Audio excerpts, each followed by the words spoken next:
Assalamualaikum warahmatullahi wabarakatuh.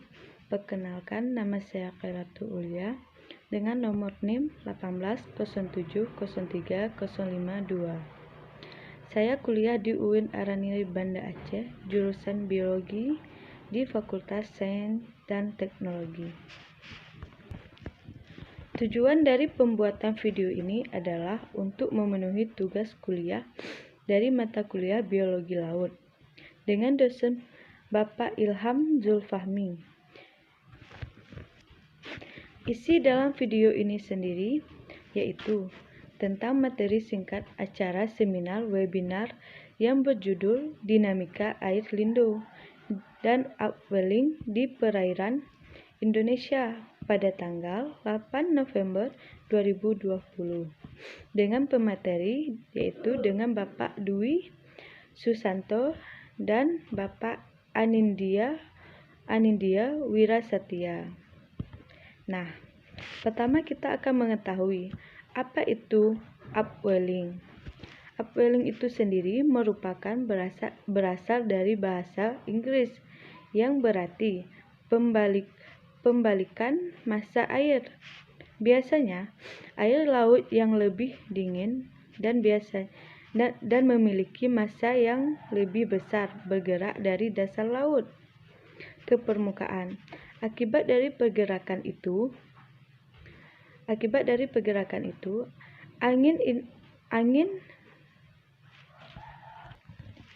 angin akan terdorong dan massa air dari permukaan dan akan terjadinya kekosongan, sehingga massa air dari bawah akan mengisi kekosongan sehingga menyeimbangkannya. Berarti, upwelling itu merupakan massa air dari dasar laut menuju ke permukaan laut. Akibat dari pergerakan angin tersebut, akibat dari pergerakan angin di atasnya. Nah, akibat dari upwelling ini yaitu terbawanya nutrien yang baik bagi makhluk hidup yang ada di perairan tersebut. Nah, faktor utama terjadinya upwelling sendiri ialah angin atau transport air. Namun, ada juga faktor-faktor lain yang mempengaruhi dari upwelling tersebut, yaitu kandungan klorofil dan suhu. Dan semakin tingginya kandungan klorofil, maka semakin rendahnya suhu air laut. Juga semakin kencangnya angin akan menyebabkan terjadinya upwelling, seperti salah satu perairan yang terletak di Sulawesi dan Maluku, di mana perairan yang terletak di Sulawesi dan Maluku, Sulawesi itu memiliki suhu yang lebih hangat dibandingkan pada Laut Maluku yang suhunya lebih dingin.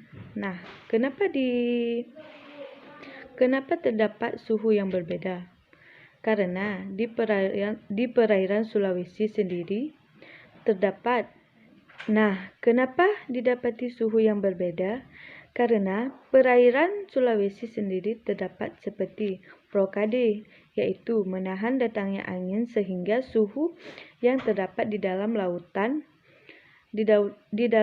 itu lebih hangat karena angin yang datang itu tertahan dan tidak langsung menyentuh permukaan laut. Dan dibandingkan dengan suhu perairan di Maluku, di mana perairan di Maluku memiliki suhu yang lebih dingin daripada pada perairan Sulawesi. Upwelling itu sendiri juga membawa natrium nantinya yang dibutuhkan sangat berguna untuk makhluk hidup yang berada di daerah perairan. Tidak hanya itu, ketika suhunya lebih baik, kandungan klorofil yang tinggi akan menyebabkan tingginya tangkapan ikan. Nah, Indonesia memiliki keistimewaan sendiri, yaitu adanya arus lintas antara Indonesia yang disebut dengan air lindo. Hal ini merupakan keistimewaan Indonesia. Karena arus laut Indonesia sebagai pertukaran antara dua samudra, air lindo sendiri merupakan suatu sistem perairan Indonesia yang dimana terjadinya lintas arus yang membawa massa air dari lautan Pasifik menuju lautan Hindia. Air ini pun terjadi akibat perbedaan tekanan antara dua samudra tersebut. Mengapa kita juga harus mengetahui air lindo itu sangat penting bagi kita? Karena secara global, air lindo berperan dalam distribusi panas, mempengaruhi distribusi air laut, dan sebagainya. Secara lokal, air lindo itu sendiri berperan dalam sirkulasi massa, air, nutrien, dan mempengaruhi curah hujan pada pola iklim dan sebagainya. Pengaruh air lindo dan upwelling itu sendiri berdampak pada suhu, karena suhu yang meningkat menyebabkan terjadinya upwelling dan air lindo. Karena suhu yang baik di perairan akan memiliki natrium yang berlimpah sehingga sangat berguna bagi makhluk hidup yang berada di ekosistem perairan. Hanya ini ringkasan yang dapat saya sampaikan.